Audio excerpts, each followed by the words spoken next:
Hey guys, what's going on today? So we just shot a video on removing and reinstalling the front differential. We didn't tear it down or nothing like that. That'll be a separate video because they can get lengthy, and I try not to make my videos too lengthy yet informational. So now we're going to remove and reinstall the rear. I know it's very simple, it's very straightforward for a lot of you guys, but a lot of guys who just bought their X-Maxx might be intimidated by it. I was, not going to lie. So let's go ahead and spin this thing around because we just did the front. Now in this video, we're going to remove and reinstall the rear. Won't take you long at all, probably 5 minutes. So probably 20 minutes to do the video. Let's go. Today's tools that we're going to need. You're going to need, absolutely going to need 2.5 millimeter, and you're going to need a driver of some sort. I use my Dewalt or my Hypertough. Links to these will be in the description below, as well as some of these other tools, or all of them if I can find the links. This is just a simple telescoping magnet from O'Reilly Auto Parts to pick up anything that might drop down in a tough area. I've got a 2.5, 1.5 that is only going to be used for a pointer or to push a pin out, a 2 millimeter, and my driver. The driver I use after I run everything in to make sure it's hand tight and it's properly tightened and not over tightened. So let me crack open this Pepsi and we're going to get this done. Okay guys, so the first thing we're going to do is what I should have done on the front. We're going to go ahead and remove the tires. I really don't necessarily need to show you how to remove those. That's pretty straightforward, but I'm going to go ahead and do this real quick while I'm running my mouth. Only reason I'm doing this is so that you can get at these screws a little bit easier on the bumper and the wheelie bar. If you try doing it with the tires on, with the tool large enough like the one I'm using here, you can kind of have that Allen jump in that screw, and you don't want to strip that out. Okay, now we have some working room. I'm going to set this other tire aside. And we're going to take our 2.5 millimeter and remove the screws on the bumper and the wheelie bar. You're going to have 2 down here, see there, 1 and 2. And then you're going to have these 2 right here. And they're both, or all 4 rather, are 2.5 millimeter. So let's go ahead and back this out here, and we'll back out this other one. This does not take long at all. If you blow a diff and you're at a skate park or you're out playing somewhere and it's the diff itself and you've got another one built, ready to go, you can do this before your buddy finishes his drink. I mean, it's probably, I bet you can do it if you really wanted to in just a couple of minutes, literally. So, okay, wheelie bar and bumper will come right off now. Bumper first, and I will just take and set it right aside. I'm really happy to be back in my little studio. I've had some work done in my home. I haven't done a video in about a month, and I just got my little studio all set up and I was all excited to do videos, and then I had to quit forever, and this is my second video. Just did my first other one a while ago, and just trying to get back in the swing of everything. It seems like it wouldn't be that much, but it's crazy. I'm glad to be back in here. Okay, so now we have to flip it over because to get to the diff cover, we've got to remove this lower skid plate here. So let's turn this thing over real quick. And what you will find on the bottom are 4 screws right here, 2.5 millimeter. This truck was purchased for me last May in 2021, and I have yet to do anything with it but these videos. So that's why it looks so nice. I don't even know if the ESC is any good or anything's defective on it electronically because I've never had batteries in this bad boy. Okay, tell you what I'm going to do though is whenever I get done with all my videos on it, I'm going to do every subject on this truck I can possibly think of. And when I get done, we'll take it to the skate park and have some fun, see if we can't break it. Okay, so skid plate's off. We're going to just turn it right back over, okay? Alright, that's back how she was. I'm going to change up this other camera angle so you guys can see what I'm going to be doing on the diff. Alright, I think I'll put my other tire underneath the chassis. Yeah, just like that. Now you guys can see. So I'm going to turn on this LED light here just real quick to show you guys something. So you can see right here, there's a screw hiding down in there. You see it peeking. And then there's one also right, don't put it there, right here. I don't know if you guys can see it. Well, there's one there, and then you got 3, 4, 5 right there. You got a total of 5. These make a square. 1, 2, 3, 4, 5. these four are the same length. This one is just a little bit shorter. I believe that's a 12 millimeter long, and I think the others are 14. Don't quote me on that. So now we're just going to take those 5 out of there.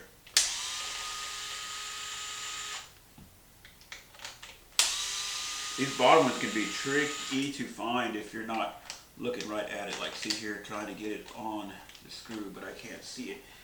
If I peek around, yeah. Okay, we're just going to back these out of here. And we're going to go ahead and we're going to let those sit just like that. And what I'm going to do, is I'm going to remove these shock pins on the top real quick, just so that the A-arms can relax a little bit. So I'm going to pull this little retainer screw out. I believe they call them pin retainers. I don't know, I do. Okay, now that's out, and then I'm going to take that little 1.5 millimeter that I talked about that I use for, you know, a little tool to push out, and just reach in from the other side. I'm just going to push those out real quick, just like that. Okay, so now those arms are going to want to relax whenever we pull the shocks out of the shock tower, and that will let us get the diff out a whole lot easier than we did on the front, which I should have done. I shouldn't have taken that little shortcut because I want to show you guys the easiest way, so make a note of that. So we're just going to pull the shocks out. Now see the arms relax big time there, so that should be enough to let the diff come right out of there. So we're going to take and just pull these 5 screws out. One's already out, and that's 4. I'm going to put those side over here. 5th one over here separate. Now this diff cover should wiggle right off. There. Diff cover came right off. These are the same front and rear. You can interchange them if you need to. I think these are $3 from Traxxas. Okay, then to pull this diff out, usually what I do is just kind of grab the drive shafts, and it walks right out of there. Boom. That's it. That's all there is to pulling the rear diff out of this puppy. That's what it looks like there. Got a little grease on it. And like I said, we're not going to mess with it. We're not going to touch it. We're going to just put it right back in. I'm going to do that now. You guys can take off. You guys can watch me put it back together. It's just reverse procedure. The next video, we'll take these out, or I'll have them out already, and we'll tear them down and change seals that we need, or I'm pretty much going to show you guys how to rebuild it. So let's go ahead and pop this back in. So to put it back in, you literally just take one of your dog bones here, you line that one up, you lay it in place like that, and then it's a little bit harder for me because I usually don't work on it at this angle. Pick up on this a little bit, and you just literally line it back up, and it falls right back into place. You'll know when it meshes with your pinion in there. Let's see. I'm standing beside it right now, so right there, right back into place, and that's it. And you'll know when it goes into place because it fits like a glove. And we'll put our cover right back on, and it kind of pops right back into place. And when you look from the side over here, you'll see that the bearing is cradle tight front and rear, and that's when you know everything is right back like it needs to be. So we're going to go back in reverse. We'll put in our shorter screw right here, give it a twist and get it started, and then I'm going to go ahead and switch back to my 2.5 millimeter bit, and we're going to put the 4 screws in that hold the cover on.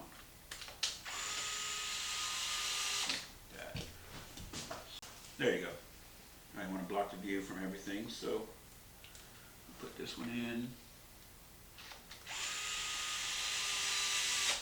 There we go.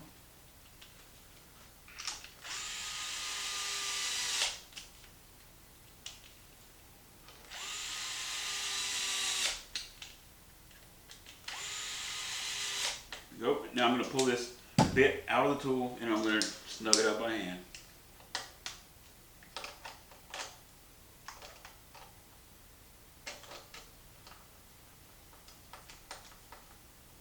Go. Really important when you do this last part by hand so you don't strip them out.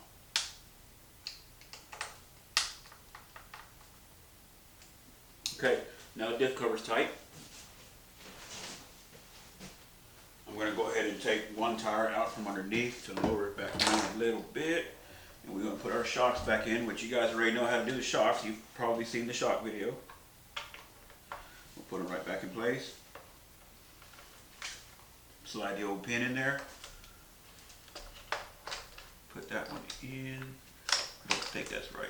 Nope. I'm doing this one blind. I think that's it. Yep.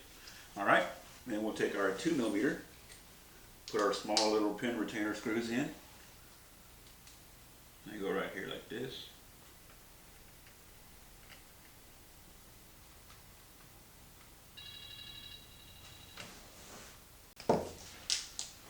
Okay, so we got the little retainer screws back in. Now, in exact reverse order, we need to put the bottom skid plate back on. So we'll turn that back over. And that's a good enough shot for you guys there, so we don't have to adjust camera number 2. So when you put this back in, you got a little slot right here. And what that does is sits underneath this tab. You may have to loosen that a bit, shouldn't have to.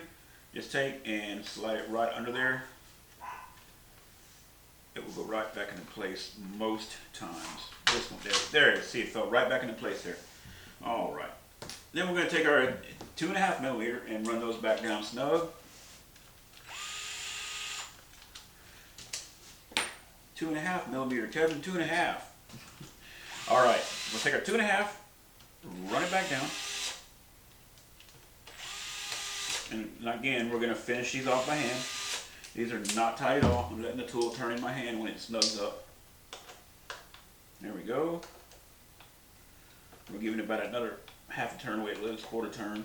Perfect. Okay, now we have this bad boy back on.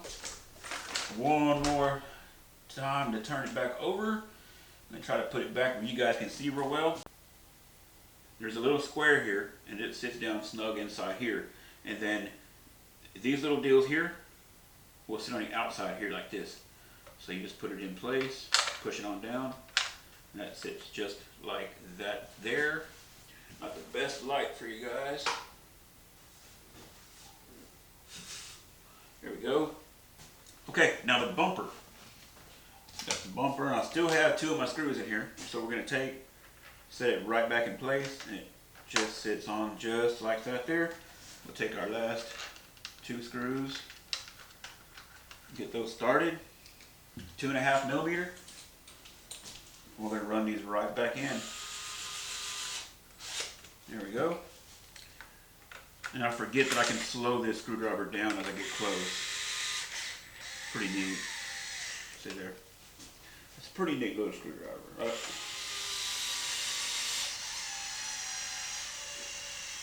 It'd be really cool if it made a 90 degree. That would be pretty neat.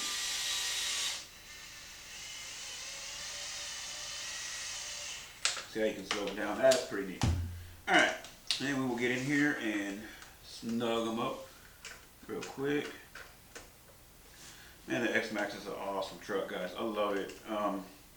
This past Thanksgiving here, I ran one of my Maxes out with the family, and I ran my X-MAXX too. But the X-MAXX, between the X-MAXX and the Max and the Revo 2.0, those are some fun trucks. I just wish the 2.0 was a little bit tougher. You know, the 2.0, the pivot balls keep pulling out of the arms on me, and that's the only real issue I have with it. All right, and we just put our tires back on, and we be sure that they are back on with the rotation arrow facing the front of the truck. So that one goes on there. Just like that. And I'll take and I'll snug that one up here just real quick. I might need to put more Loctite on these lug nuts because I've had them off quite a few times and they're getting to where they screw on pretty easily now. There we go.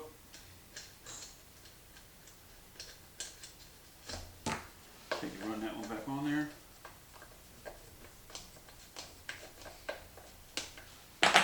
And there we go. The rear diff is right back in just like we took it out.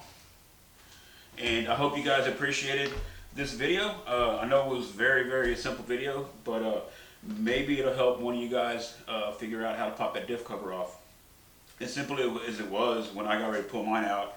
I mean, when you get ready to work on $1,000 vehicle, you're kind of, you're nervous. You're like, oh, I don't know if I want to take that apart. But man, just don't be intimidated, guys. These trucks are not that bad. Some are a little worse than others, but it seems like first times can be kind of rough. Second time not so bad. Third time it's just like it ain't nothing anymore. I got now to where I do some pretty big repairs out there in a skate park or on my tailgate. I'm like, I'll take a bulkhead with me if I need to sometimes now if I really want to play, But anyway, just don't be discouraged. Stick with it. You guys can figure it out. You guys have a good day, and thank you guys for watching. Remember to like and subscribe, comment down below, and you'll see me next time. We're going to take these diffs apart, clean them up, show you guys how to rebuild them, disassemble them, put them back together, and off you go. Bye.